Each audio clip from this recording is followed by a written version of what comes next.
آج ابھی تک کی اہم خبریں اور میرا تجزیہ۔ سب سے پہلی خبر، ایک بار پھر جو فوج کے اوپر نئی فوج لائے ہیں، مطلب کہ جو اتنی بڑی کابینہ بنا دی ہے کہ اب 50 وزراء اور مشیران پر مشتمل یہ فارم 47 کی کابینہ بن گئی ہے۔ لیکن اس کابینہ کی خبر تو ہم نے آپ کے سامنے پچھلے ویلاگ میں رکھ دی تھی۔ اب اس میں سے کوئی بہت ہی اہم یا کئی بہت ہی اہم ڈائمینشنز نکل رہی ہیں، جس کی وجہ سے چودھری نظام الدین صاحب کا بول بالا ہو رہا ہے، ان کا بڑا نام بن رہا ہے، اور آنے والے وقت میں ان کا جو وقار ہے یا ان کا جو برانڈ ہے، اس کے لیے بھی بہت ہی اہم جو پیرامیٹرز ہیں وہ سیٹ ہو رہے ہیں۔ مثلاً یہ جو کابینہ ہے، اس کے اندر ایک وزیر ہیں حنیف عباسی صاحب۔ حنیف عباسی صاحب کو عمومی طور پر تو آپ کو پتہ ہے کہ جو کوئی بھی سیاستدان پکڑے جاتے ہیں ان پر عمومی طور پر نیب کے کیسز بنوائے جاتے ہیں۔ نیب کے پیچھے کوئی اور ہوتا ہے لیکن آگے نیب ہوتی ہے۔ پیچھے تو آپ کو پتہ ہے ہمیشہ اس وقت کے آرمی چیف ہوتے ہیں جو بھی اس وقت ہوں، اور وہ یہ کام ڈی جی آئی ایس آئی اور آئی ایس آئی سے کرواتے ہیں۔ لیکن چلیں، آپ حفظ ما تقدم کہہ لیں، ایک آپ شرم و حیا کہہ لیں، ایک آپ یہ کہہ لیں کہ اپنا امیج بچانے کے لیے کم از کم آگے ایک سویلین انٹرفیس رکھا ہوتا ہے، ایک سویلین ادارہ رکھا ہوتا ہے۔ خیر اب تو وہ بھی جو ہے وہ حجت نہیں کی گئی، اب تو وہاں پر بھی lieutenant general retired Nazir but صاحب کو لگایا گیا ہے نیب میں، اور ان سے وہ سارا کام کروایا جا رہا ہے۔ تو اب تو وہاں بھی خاکی ہیں، مطلب کہ وہاں بھی وردی والی شخصیت جو ہیں، بھلے وہ ریٹائرڈ ہیں لیکن ہیں تو وہ لیفٹیننٹ جنرل ریٹائرڈ، ان کو بٹھایا ہوا ہے۔ لیکن کہنے کی بات یہ ہے کہ عمومی طور پر جب سیاستدانوں کو گرفتار کیا جاتا ہے تو نیب یا کوئی اور اینٹی کرپشن یا ایسی چیزیں استعمال کر کے کوشش کی جاتی ہے لوگوں کو بے وقوف بنانے کی کہ ہم نہیں ہیں، یہ تو دیکھیں نیب نے پکڑ لیا، اینٹی کرپشن نے پکڑ لیا، ہمارا کوئی لینا دینا نہیں ہے۔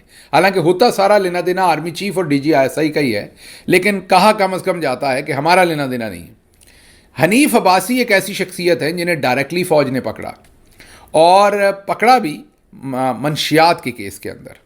ان کے اوپر منشیات کا کیس ڈالا گیا اور ایفیڈرین عباسیوں نے کہا گیا کہ انہوں نے ایفیڈرین جیسی جو سبسٹانس تھی جو کہ بہت ہی خطرناک تھی، جو ویسے تو دوائیاں بنانے میں استعمال ہوتی ہے، لیکن ان پر الزام یہ تھا کہ انہوں نے حکومتی اپنی پوزیشن یا اوورال پوزیشن استعمال کر کے عالمی منڈی سے ایفیڈرین خریدی، اور اس اما پر خریدی کہ انہوں نے اس سے دوائی بنانی ہے۔ ان کی جو دوا ساز انہوں نے جعلی سچی کمپنی بنائی تھی، اس میں اس سائز کی گولیاں بنانے کی مشین ہی نہیں تھی جس سائز کی گولیاں بنا کر انہوں نے سیمپل کے طور پر دیں کہ یہ میں نے گولیاں بنائی ہیں اور میں نے مارکیٹ میں بیچ دی ہیں۔ بنیادی طور پر ان پر اعتراض یہ تھا کہ انہوں نے جو دوا بنانے کے لیے یا دوائی بنانے کے لیے ایفیڈرین لی، وہ انہوں نے منشیات کی شکل میں بیچ دی۔ اور یہ الزام پاکستان پیپلز پارٹی نے نہیں لگایا، یہ الزام ایف آئی اے نے نہیں لگایا، یہ الزام نیب نے نہیں لگایا، یہ الزام اینٹی کرپشن نے نہیں لگایا، یہ پاکستان کی کسی ہائی کورٹ نے، پاکستان کی کسی سول جج نے، یہ پاکستان کے کسی سیشن جج نے یا سپریم کورٹ نے نہیں لگایا، یہ ڈائریکٹلی مین ان یونیفارم، جی ہاں، یہ پاکستان آرمی کے آفیسرز جو اس وقت کے بریگیڈیئرز اور میجر جنرلز جو اینٹی نارکوٹکس فورس کو ہیڈ کرتے ہیں، ڈیل کرتے ہیں، وہ مین ان یونیفارم ہوتے ہیں۔ مطلب یہ پاکستان کی ملٹری نے ان کے اوپر سیدھا کیس بنایا اور انہیں ایک اسمگلر اور پاکستانیوں کی زندگیوں سے کھیلنے والا اور ایک عالمی لیول کا، جی ہاں، کیونکہ اتنی بڑی تعداد میں ان پر ایفیڈرین کا کیس بنا تھا کہ شاید ورلڈ ریکارڈ بنے ہوں جو عالمی لیول کے بڑے منشیات کے کیسز ہوں گے، ان میں سے ایک حنیف عباسی صاحب کا کیس بنا۔ پھر ان کو جیل میں ڈال دیا گیا۔ اے این ایف جو تھا، مین ان یونیفارم، بتاتے رہے ہمیں کہ انہوں نے بہت بڑی کرپشن کی اور ان کے خلاف بہت بڑی کرمنل ایکٹیویٹی کی ہے، منشیات فروشی کی ہے۔ اور پھر جب شہباز شریف کو این آر او دیا جنرل باجوہ نے، تو ساتھ حنیف عباسی صاحب کو بھی این آر او دے دیا۔ آج جنرل عاصم منیر، تمغہ امتیاز ملٹری، ان کی جو رجیم ہے، انہوں نے حنیف عباسی صاحب کو وزیر بنایا ہے، معتبر بنایا ہے۔ انہوں نے آج جو حلف برداری کی ہے تو ایک اور یہ میڈل لگا ہے سینے پر موجودہ رجیم کی. اور اب آپ سوچ سکتے ہیں جب آپ بار بار کہتے ہیں کہ اس ملک میں سب سے بڑی برائی کی وجہ کیا ہے, اس ملک میں کرپشن یا ایون منشیات یا دوسرے معاملات رکتے کیوں نہیں؟ رکتے اس لیے نہیں کہ چودھری صاحب ہر چیز کے پیچھے ہیں. چودھری صاحب کیس بناتے ہیں جب کوئی پسند نہیں آتا, جب کسی سے ڈیل ہو جاتی ہے تو بڑے سے بڑا جرم بھلے وہ 1100 ارب کی منی لانڈرنگ ہو, شہباز شریف اور دوسرے جو سیاستدان ہیں ان کی, وہ معاف کر دیتے ہیں. بھلے آصف علی زرداری صاحب جیسے شخصیت ہوں جو کہہ رہے ہوں ان کی اینٹ سے اینٹ بجانی ہے, اور جن کو پوری دنیا مسٹر 10% کہتی ہو, ان کو یہ اپنے سپریم کمانڈر کے طور پر لے کر آتے ہیں, اور حنیف عباسی جیسے شخصیات کو خود لا کر وزیر بناتے ہیں, شہباز شریف جیسی شخصیات کو خود لا کر پرائم منسٹر بناتے ہیں. تو آپ خود سمجھ سکتے ہیں کہ پاکستان میں پھر جو کرپشن کی بنیادی وجہ یا جڑ ہے وہ چودھری نظام الدین صاحب کا کرپشن سے پیار ہے, کیونکہ جو کرپٹ نہیں ہوگا وہ بہت ہی فلیکسیبل نہیں ہوگا, وہ ان کی مرضی پر, ان کی دھن پر, ان کی تان پر نہیں ناچے گا.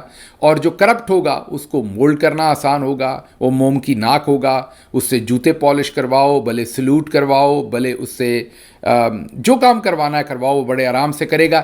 اس لیے چودھری صاحب کو زیادہ تر کرپٹ لوگ پسند آتے ہیں. وہ چودھری صاحب کی اولین جو ہیں وہ ترجیح ہیں. آج کی جو پوری کی پوری کیبنٹ ہے اس میں اور بھی کئی شگوفے پھٹے ہیں. فار ایگزامپل اختیار ولی پاکستان مسلم لیگ نواز سے, جنہوں نے میرا خیال 1989 سے وہ مسلم لیگ نواز کے ساتھ ہیں, ویسے کم ہی لوگ ہیں جو اتنے پرانے رہ گئے ہیں, لیکن اختیار ولی جو کے پی سے ہیں, اور انہوں نے غالباً پرویز خٹک یا ان کے بھائی کو پچھلے الیکشن میں ہرایا بھی ہے, اور اس وقت وہ ممبر پروونشل اسمبلی ہیں کے پی میں. اور ان کے مقابلے پر جو الیکشن ہے وہ 4 میں ان کے مقابلے پر, یا یہ ایک دوسرے کے روایتی سیاسی حریف ہیں 4 کے اندر. اب وہ تو بیٹھے ہوئے ہیں ایم پی اے بن کے اس وقت حزب اختلاف میں, ان کو تو وہاں سے لا کے کوئی وزیر مشیر نہیں بنایا گیا, لیکن پرویز خٹک, کیونکہ پرویز خٹک لوٹے ہوئے تھے, عمران خان کو انہوں نے دھوکہ دیا تھا, اب ان کو مشیر لگایا گیا, جس کے اوپر بڑے دکھی قسم کے ٹویٹ کر رہے ہیں اختیار ولی, اور اپنی لیڈرشپ کے ساتھ وہ جو ہے وہ گلے شکوے کر رہے ہیں. لیکن لیڈرشپ بیچاری کیا کرے, آپ کو میں نے بتایا تو ہے, جو پوری لسٹ آپ کے سامنے پچھلی دفعہ رکھی تھی ہم نے, اس میں زیادہ تر لوگ تو چودھری صاحب کی پریفرنس ہے. خیر نون لیگ خود ہی چودھری صاحب کی پریفرنس ہے. آج کل تو 2 کلب 1 جان, نون لیگ اور جنرل عاصم منیر آج کل 2 کلب 1 جان بنے ہوئے ہیں. اب اس میں کلب کون ہے, جان کون ہے, یہ آپ نے حساب لگانے, لیکن نون لیگ کا آج کل یہی عالم ہے جو گندے ہوئے آٹے کے اندر پانی کا اور آٹے کا امتزاج ہوتا ہے, وہی دونوں کی ہم آہنگی ہے. اور دیکھتے ہیں یہ کب تک چلتی ہے, اور کس کس لیول پر چلتی ہے, اور کس طرف کو چلتی ہے, اور اس کے آفٹر ایفیکٹس کیا آتے ہیں. اگلی خبر کی طرف ہم موو کرتے ہیں یہاں سے. اگلی خبر جو ہے وہ ہے آئی ایس پی آر صاحب کی نالائکی, D G I S P R کی اور ان کے محکمے کی نالائکی, اور اب اس کی تعویلیں پیش کی جا رہی ہیں. 2-3 کوئکلی, پہلے بھی یہ خبر کی ہے, اس لیے کوئک آپ کے سامنے کچھ نئی چیزیں رکھتے ہیں. آپ کو یہ تو پتہ ہے کہ نغمہ جاری کیا گیا تھا, گانا جاری کیا گیا تھا, اس کے اندر پونچھ جو انڈین آکوپائڈ کشمیر ہے, جسے انڈین ایڈمنسٹریٹڈ کشمیر لکھ کر آئی ایس پی آر نے دکھایا اپنی ویڈیو کے اندر, اور اس کے بعد وہ ویڈیو ڈیلیٹ کی گئی. سب کو لگا کہ شاید عقل آ گئی ہے, اور اب جو نئی ویڈیو اپلوڈ کی جائے گی اس میں وہ چیز فکس کر دی جائے گی. بجائے وہ فکس کرنے کے ویڈیو دوبارہ اپلوڈ کی گئی. جب وجہ معلوم کرنے کی ہم نے کوشش کی کہ ویڈیو کیوں ڈیلیٹ کی گئی, تو پتہ چلا کہ قلیل وقت میں 75% پاکستانیوں نے اس ویڈیو کو ریجیکٹ کر دیا اور thumbs down negative feedback دی.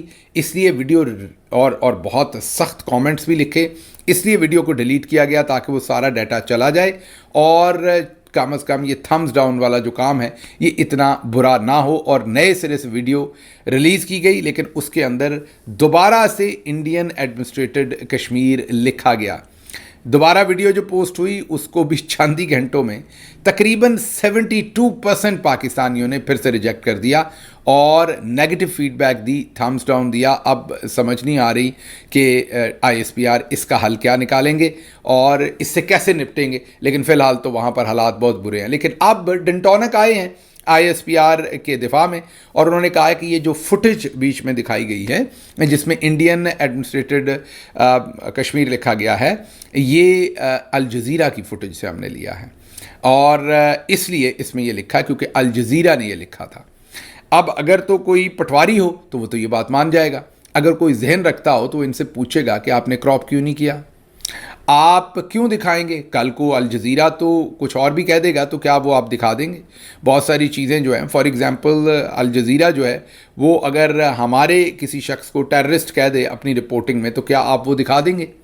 تو ہمیشہ جب ہم بھی آپ کے سامنے جب کوئی بھی مٹیریل رکھتے ہیں اور وہ بھلے فورن میڈیا نے رکھا ہو، جیسے فار ایگزامپل جو کچھ غزہ میں ہوتا ہے اور فلسطین میں ہوتا ہے، وہاں پر جو معاملات ہیں اس میں جو ویسٹرن میڈیا ہے وہ فلسطینیوں کو ڈفرینٹ طرح سے پکارتا ہے، اور جو مسلمان ملک ہیں وہ انہیں ڈفرینٹ طرح سے پکارتے ہیں۔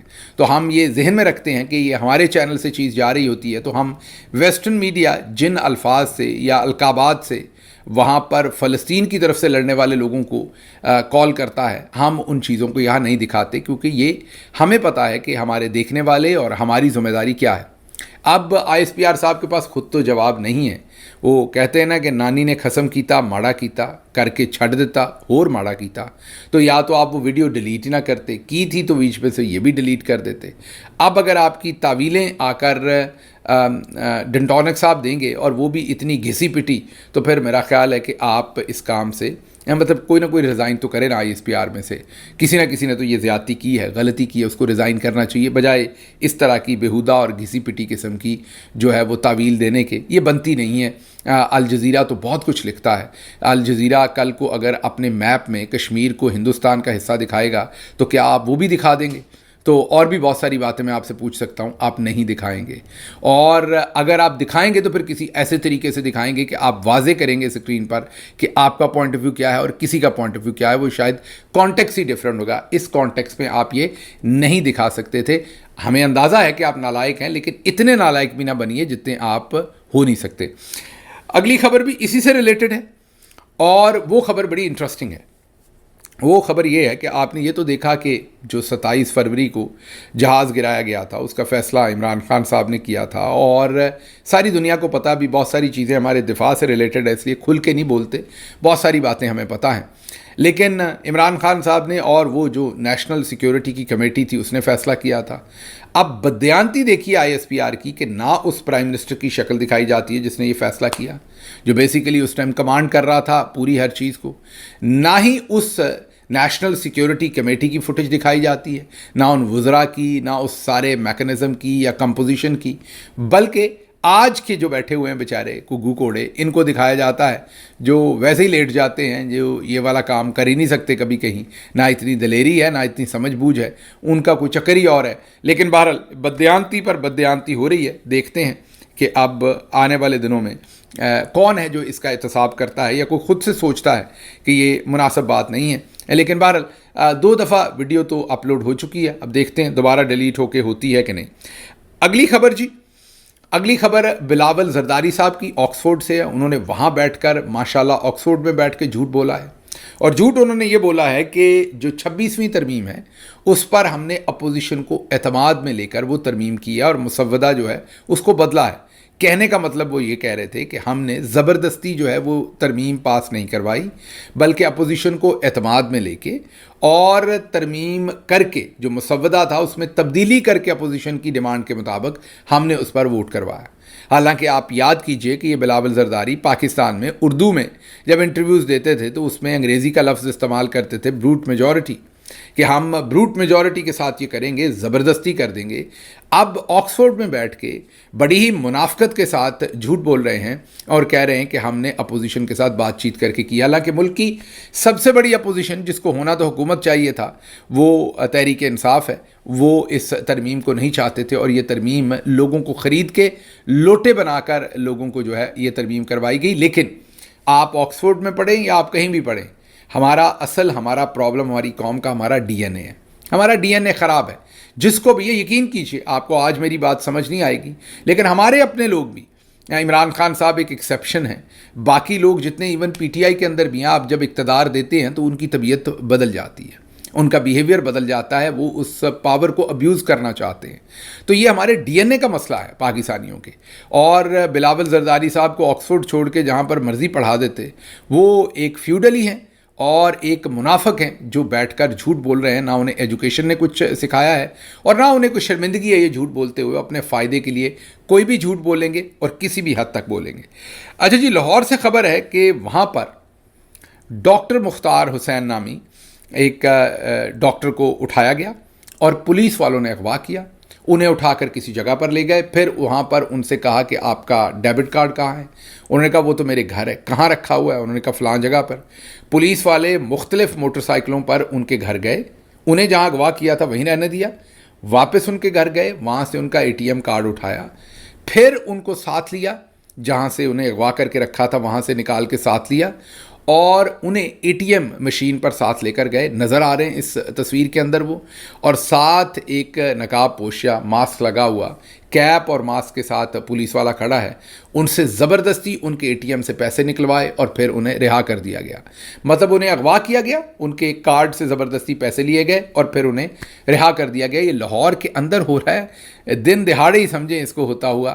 اور لاہور کے اندر اے ٹی ایم مشینوں میں سے یہ بھتہ لیا جا رہا ہے جہاں پر ماں کی حکومت ہے. اچھا جی, اگلی خبر آذربائیجان سے آپ کے سامنے رکھتے ہیں. شہباز شریف صاحب آذربائیجان گئے تھے, کئی دفعہ گئے, ایک دفعہ نہیں. اور اب یہ پتہ چلا ہے کہ ایم او یو ہو گیا ہے. آذربائیجان نے بہت جلد یہاں پر $2 ارب کی سیدھی ڈائریکٹ انویسٹمنٹ کر لینی ہے. ویسے تو چھوٹی سی انویسٹمنٹ ہے, کمپیریزن اگر کریں $100 ارب جس کا وعدہ جنرل عاصم منیر تمغہ امتیاز ملٹری نے ایس آئی ایف سی کے انڈر کیا تھا. ایس آئی ایف سی میں کسی قسم کی انویسٹمنٹ تو نہ آئی, لیکن آپ کو حال ہی میں ہم نے بتایا تھا کہ چولستان کے ذمہ داروں سے زمین اب جنرل صاحبان جو ہیں وہ چھین رہے ہیں اور انہیں ان کی زمین سے بے دخل کر رہے ہیں اور ان کی بددعائیں لے رہے ہیں.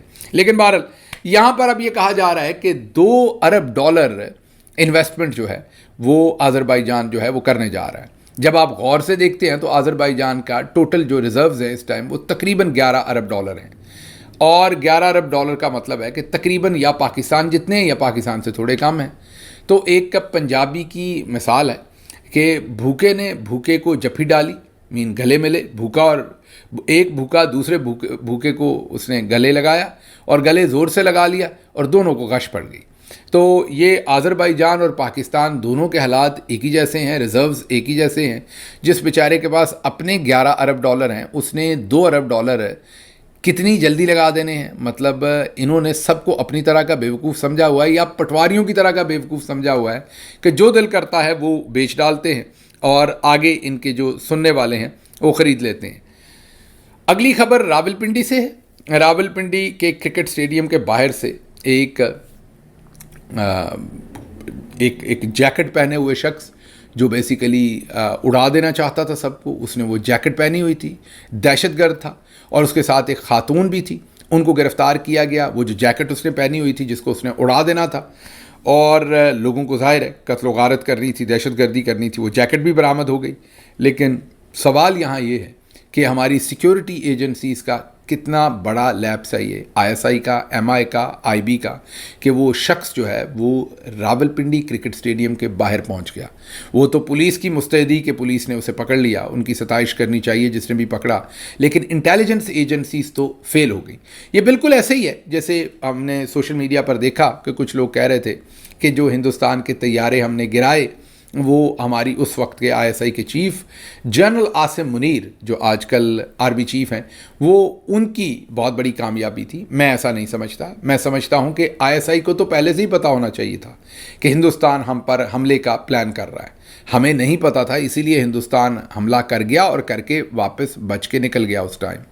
اگر ہمیں پہلے سے پتہ ہوتا, آئی ایس آئی نے اپنا کام بھرپور کیا ہوتا, تو ہم انہیں اسی دن ہی پکڑ لیتے جب وہ آئے تھے اور اسی دن ان کے طیارے شوٹ کرتے. لیکن ہماری ناکامی تھی کہ اس دن ہمیں پتہ نہیں لگا. ہاں اس کے بعد ایئر فورس نے اور ملٹری کے جو دوسرے یونٹس ہیں انہوں نے بہترین کام کیا اور رسپونڈ کیا، اینڈ وی رسپونڈڈ ویل. لیکن یہ کہنا کہ ہماری بہت اچھی پرفارمنس تھی، یہ غلط بیانی ہوگی، اور یہ بالکل اسی طرح غلط بیانی ہوگی جیسے ابھی میں نے آپ کے سامنے رکھا کہ پولیس نے اس بندے کو پکڑ لیا آلموسٹ اسٹیڈیم کے باہر سے. سوچیے اگر وہ بھی پولیس بھی وہاں پر نہ یہ کام کرتی تو وہ تو گیا تھا، اس نے تو پھاڑ دینا تھا جا کے بم. تو آپ سوچیے جو ہماری انٹیلیجنس ایجنسیز ہیں ان کا پھر کیا کام تھا. اگلی خبر آصف علی زرداری صاحب کی ہے. انہوں نے اپنی ٹیم کو یہ کہا ہے، اپنی پیپلز پارٹی کی ٹیم کو، کہ آپ لوگ تیاری کریں بلدیاتی الیکشن کی پنجاب کے اندر. اب آپ خود سوچ سکتے ہیں کہ اگر آصف زرداری یہ کہہ رہے ہیں تو اس کا مطلب انہیں چوہے نظام الدین کی طرف سے ہنٹ آیا ہے. اس کا مطلب یہ ہے کہ انہیں پتہ تو ہے کہ یہ مقبول نہیں ہے، تو جیسے انہوں نے پہلا الیکشن لوٹا ہے یہ اب یہ بھی لوٹنا چاہتے ہیں. تو آپ سوچ رہے ہوں گے پھر یہ بلدیاتی الیکشن کروا کیوں رہے ہیں؟ جب آپ بلدیاتی الیکشن اناؤنس کر دیتے ہیں نا تو پولیٹیکل لوگوں کی اپنی اپنی مجبوریاں ہوتی ہیں. مجبوریاں مطلب یہ کہ ان کی ایک حلقے کی سیاست ہوتی ہے، ایک شریکہ ہوتا ہے، ایک مقابلہ ہوتا ہے، کسی کا فیصل آباد میں، کسی کا گجرانوالہ میں، کسی. تو تمام لوگ اس لارجر سچویشن کو چھوڑ کے اس سچویشن کو ہینڈل کرنے میں لگ جائیں گے. انہوں نے ظاہر ہے خود نہ بھی جیتنا ہو تو ان کی کوشش یہی ہوگی کہ جو ان کا مخالف ہے کہیں وہ بلدیاتی الیکشن نہ جیت جائے، اس لیے اس کو ہرانے کے لیے وہ سر توڑ کوشش کریں گے اور ان کی تمام توانائیاں بلدیاتی الیکشن میں صرف ہونا شروع ہو جائیں گی. اس سے فائدہ کیا ہوگا کہ جو عمران خان عید کے بعد ایک بڑی موومنٹ کھڑی کرنا چاہ رہے ہیں احتجاج کی، وہ شاید نہیں ہوگی ان کے خیال میں. اور یہ سوچے رہیں کہ لوگوں کو آپ بلدیاتی الیکشن کے چکر میں لگاؤ، اور ڈیٹ تھوڑی سی آپ دیکھیں گے یہ لمبی رکھیں گے. یہ کوئی مہینے بعد کی ڈیٹ نہیں دیں گے، 2 مہینے کی نہیں بلکہ 3، 4 یا 6 مہینے کی ڈیٹ رکھ کے بلدیاتی الیکشن کروانا شروع کریں گے. اس سے کیا ہوگا کہ وہ کافی سارے مہینے بلدیاتی الیکشن کے چکر میں نکل جائیں گے. ان کا مقصد صرف اس ٹائم گین کرنا ہے، نہ یہ بلدیاتی ادارے بنانا چاہتے ہیں، نہ الیکشن کرانا چاہتے ہیں، نہ یہ جیت سکتے ہیں. ان کو سب پتہ ہے، آل دے آر ٹرائنگ کہ کسی طریقے سے ہم ٹائم گین کریں اور کسی قسم کی بھی احتجاجی تحریک کو کامیاب نہ ہونے دیں. خبریں اور بھی تھیں، ان کو اگلے ولاگ میں آپ کے سامنے رکھیں گے. فی الحال مجھے یہاں سے دیں اجازت. اللہ آپ کا حامی و ناصر ہو. پاکستان زندہ باد.